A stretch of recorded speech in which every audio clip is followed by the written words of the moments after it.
엣지 데베이트에 오신 것을 환영합니다. 오늘 저희가 함께 들여다볼 기업은 바로 에이프로젠입니다. 이 바이오시밀러하고 또 혁신 신약을 개발하는 곳인데, 최근에 그 면역 항암제 관련 소식 때문에 시정이 꽤 들썩였죠. 네, 맞습니다. 뭐랄까, 그 기술력이나 파이프라인 자체만 보면 기대되는 부분이 분명히 있는데, 또 동시에 재무 상태를 이렇게 딱 보면 이거 괜찮은 건가 하는 그런 걱정이 드는 것도 사실이거든요. 바로 그 지점이 오늘 저희가 좀 파고들 문제입니다.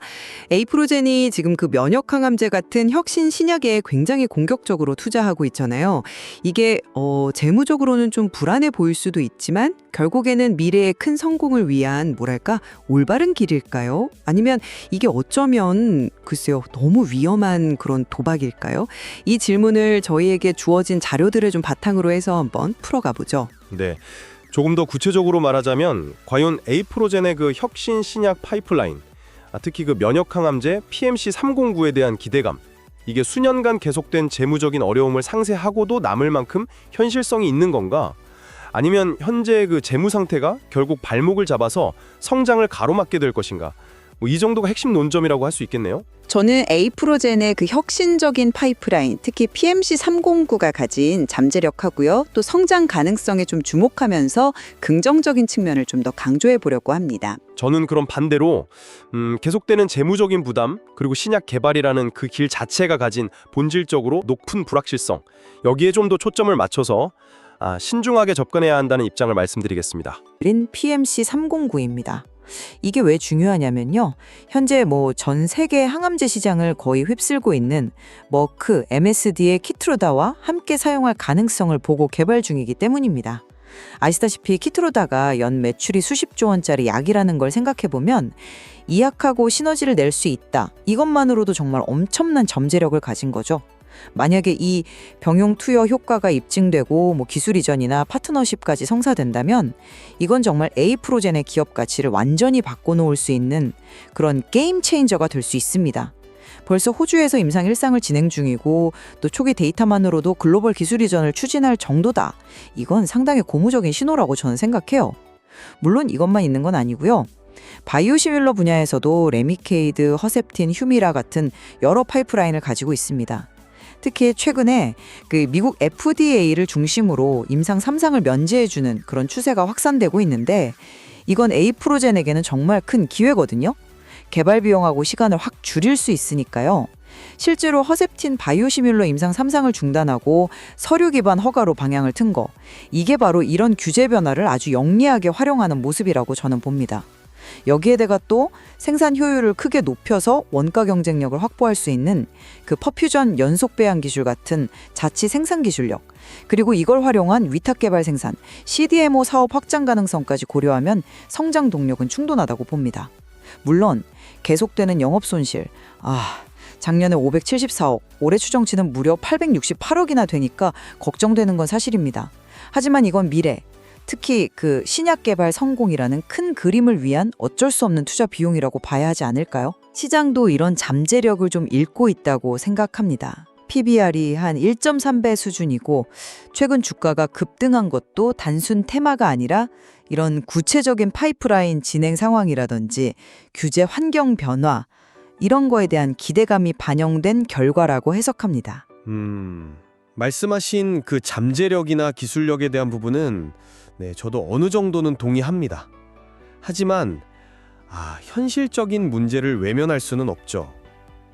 제가 볼 때 에이프로젠의 가장 큰 문제는 방금 말씀하신 그 미래를 위한 투자가 너무 오랫동안 현재의 심각한 재무 부담으로 그냥 이어지고 있다는 바로 그 점입니다.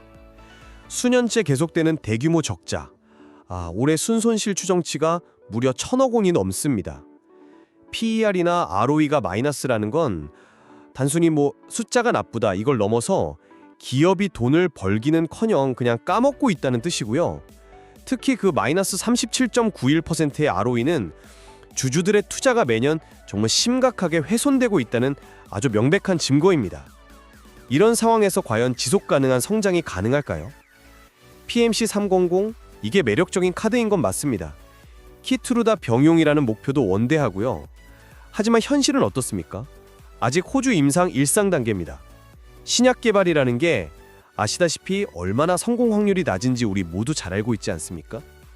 일상에서 긍정적인 신호가 나왔다고 해도 최종 승인까지 가려면 정말 수많은 난관을 거쳐야 하고 그 과정에서 또 어마어마한 돈과 시간이 들어갑니다.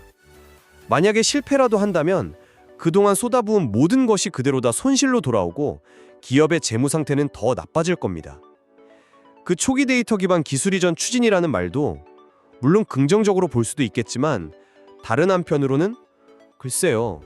자체적으로 후기 임상을 끌고 갈 자금이나 역량이 좀 부족하다는 신호로 읽힐 수도 있지 않을까요? 바이오시밀러 사업도 마찬가지입니다. FDA 규제 완화가 호재인 건 분명하지만 그건 뭐 다른 경쟁사들에게도 똑같은 조건이죠. 오히려 경쟁이 더 치열해질 수 있다는 겁니다. 허셉틴 바이오시밀러 임상 중단 결정도 규제 변화를 활용하는 스마트함일 수도 있겠지만 혹시 수백억 원이 들 수 있는 그 임상 3상 비용 자체가 너무 부담스러워서 내린 결정은 아닐까 하는 그런 의구심도 솔직히 듭니다. 과거에 자금 조달 관련 루머가 돌았던 것이나 심지어 미국 자회사를 통해서 가상자산 투자까지 동원해서 자금을 마련하려는 그런 모습들은 이 회사가 재정적으로 얼마나 아슬아슬한 상황이 있는지 보여주는 단면일 수 있습니다.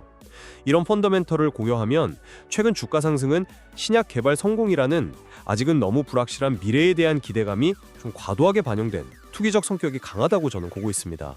그런데 PMC 309의 가치를 너무 좀 평가절하 하시는 건 아닌가 하는 생각이 드는데요. 물론 임상 1상이 초기 단계인 건 맞습니다. 네, 맞아요.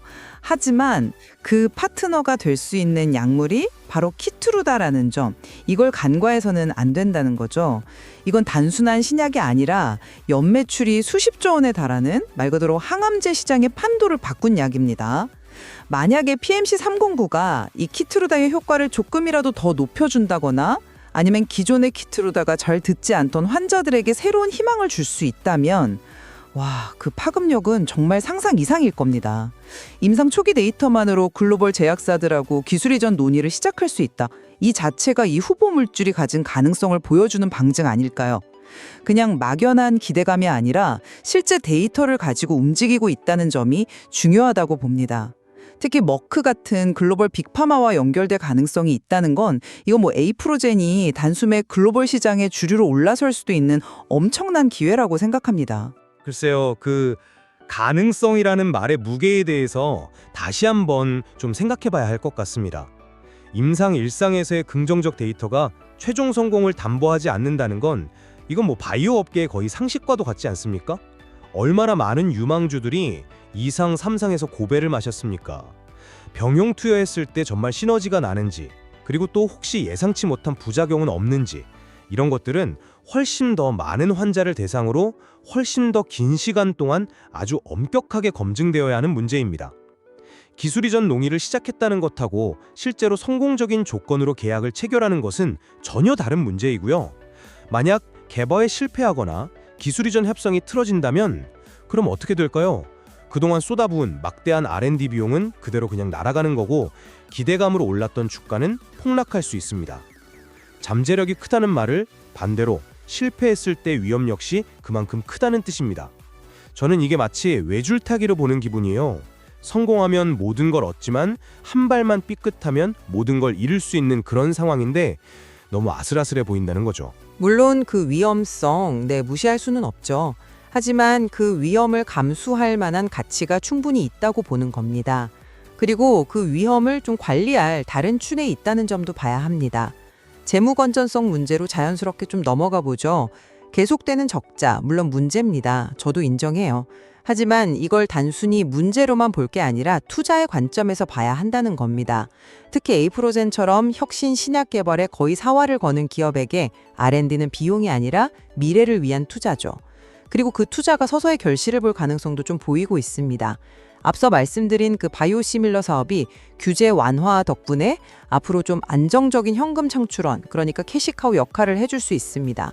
개발 기간 단축하고 비용 절감 효과가 상당할 테니까요. 또 자체 생산 기술을 활용한 그 CMO 사업 역시 꾸준히 성장할 수 있는 분야고요. 이 두 축이 자리를 잡으면 PMC 309 같은 신약 개발에 필요한 자금을 외부 수혈 없이 자체적으로 조달하는 그런 선순환 구조를 만들 수도 있습니다. 현재 부채 비율이 한 40% 내외인데 글쎄요, 이 정도면 아직은 감당 가능한 수준이라고 저는 봅니다. 감당 가능한 수준이라는 말씀에는 선뜻 동의하기가 좀 어렵습니다. 그건 지금 당장의 이야기일 뿐이고 이런 대규모 적자가 앞으로도 계속된다면 부채 비율은 순식간에 위험 수위까지 올라갈 수 있습니다. 매출이 1,500억 원인데 영업 손실이 800억 원이 넘는 구조가 어떻게 건전하다고 할 수 있겠습니까? 이건 정말 심각한 상황입니다. R&D가 투자라는 점, 네, 100번 동의합니다. 하지만 그 투자가 대체 언제까지 이어질지, 그리고 그 결과가 언제 나올지 모른다는 게 문제라는 거죠. 밑 빠진 독에 물 붓기가 되어서는 안 되잖아요.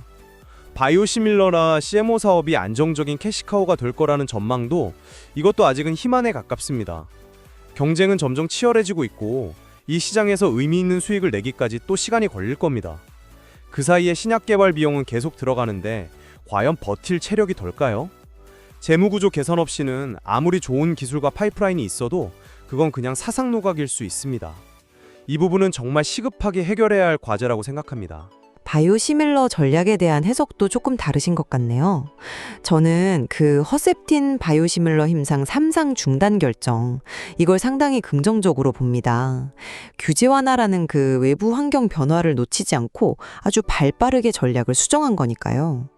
이건 단순히 비용을 아끼려는 그런 수동적인 움직임이 아니라 변화하는 환경에 맞춰서 최적의 길을 찾아가는 능동적인 결정이라고 봐야 합니다. 임상 3상에 들어갈 그 막대한 비용과 시간을 절약해서 그걸 PMC 309 같은 더 큰 잠재력을 가진 신약에 집중 투자할 수 있다면 이건 회사 전체적으로 봤을 때 훨씬 더 효율적인 자원 배분이죠. 이런 유연성하고 빠른 의사결정 능력이야말로 바이오 기업의 경쟁력 아닐까요? 글쎄요, 저는 그 결정의 이면을 좀 더 봐야 한다고 생각합니다. 규제 완화를 활용한다는 명분도 있겠지만 혹시 정말로 임상 3상을 진행할 비용조차 부담스러웠던 건 아닐까요? 만약 후자라면 이건 뭐 스마트한 전략이라기보다는 고육지책에 가깝다고 봐야죠. 재정적 압박이 그만큼 심하자는 방증일 수 있다는 겁니다. 그리고 규제 완화로 진입 장벽이 낮아진다는 건 에이프로젠뿐만 아니라 다른 수많은 경쟁사들에게도 똑같이 적용되는 이야기입니다.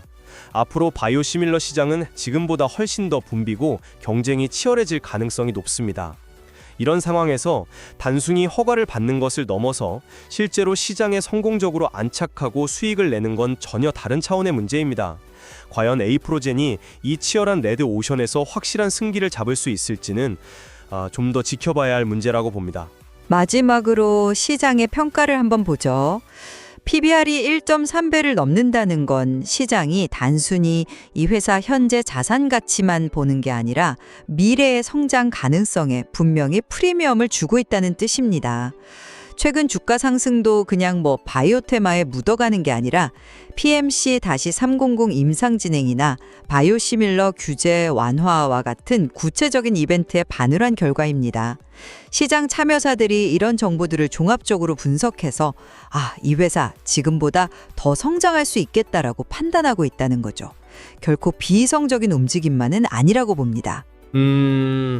시장의 평가, 특히 바이오 기업에 대한 평가는 언제나 좀 냉정하게 접근해야 합니다. 주가가 미래에 대한 기대감을 반영하는 건 맞지만 그 기대감이 때로는 실체 이상으로 부풀려지기도 하니까요. 지금 에이프로젠의 주가는 마이너스 PER, 마이너스 ROE라는 그 냉정한 현실보다는 아직 실현되지 않은 PMC 309의 성공 가능성이나 바이오시밀러 사업의 장밋빛 전망에 훨씬 더 크게 의존하고 있는 것 같습니다. 펀더멘털과 비교했을 때 분명히 고평가 위험이 존재한다고 봅니다. 최근 주가 상승의 계기가 된 뉴스들도 그게 실제 매출과 이익으로 연결되기까지는 아직 넘어야 할 산이 많고 시간도 오래 걸립니다. 만약 그 과정에서 기대에 못 미치는 결과가 나오거나 예상치 못한 악재라도 터진다면 기대감으로 쌓아올린 주가는 순식간에 무너져 내릴 수도 있습니다. 이 변동성 자체를 염두에 둬야 합니다. 네. 정리하자면 저는 에이프로젠이 PMC309라는 강력한 혁신 신약 엔진과 또 규제 변화의 순풍을 탄 바이오시밀러 사업이라는 이 양날개를 가지고 있다고 봅니다. 지금의 재무적 어려움은 더 높이 날아오르기 위한 과정에서 겪는 뭐랄까 일시적인 성장통으로 해석해야 하며 충분히 극복 가능하고 또 극복했을 때 얻을 수 있는 과실이 매우 크다고 생각합니다. 저는 여전히 좀 신중한 입장을 유지하겠습니다. 에이프로젠의 기술력과 파이프라인의 잠재력, 네, 분명 매력적입니다. 하지만 수년간 지속된 적자 구조와 신약 개발이라는 그 본질적인 리스크는 너무나 명백한 현실입니다. 이 재무적 부담을 어떻게 해결하고 지속 가능한 수익 모델을 만들어낼 수 있을지가 관건인데 아직은 불확실성이 너무 큽니다. 장밋빛 미래를 기대하기 전에 발밑의 위험부터 냉철하게 평가해야 한다. 이 점을 다시 한번 강조하고 싶습니다. 네, 에이프로젠은 확실히 혁신 신약이라는 어떤 원대한 꿈과 재무적 현실이라는 차가운 벽 사이에서 아슬아슬한 줄타기를 하고 있는 기업임에는 틀림없어 보입니다. 오늘 저희가 나눈 이야기들이 에이프로젠이라는 기업을 좀 다각도로 이해하시는데 조금이나마 도움이 되었기를 바랍니다. 네, 오늘 논의된 내용 외에도 저희가 참고한 자료에는 더 많은 정보와 분석이 담겨 있습니다. 오늘 대화에서 제시된 서로 다른 관점들을 좀 염두에 두시고 자료를 살펴보시면 에이프로젠의 현재와 미래에 대해 보다 균형 잡힌 판단을 내리시는 데 도움이 될 거라 생각합니다. 오늘 이야기는 여기서 마무리하겠습니다.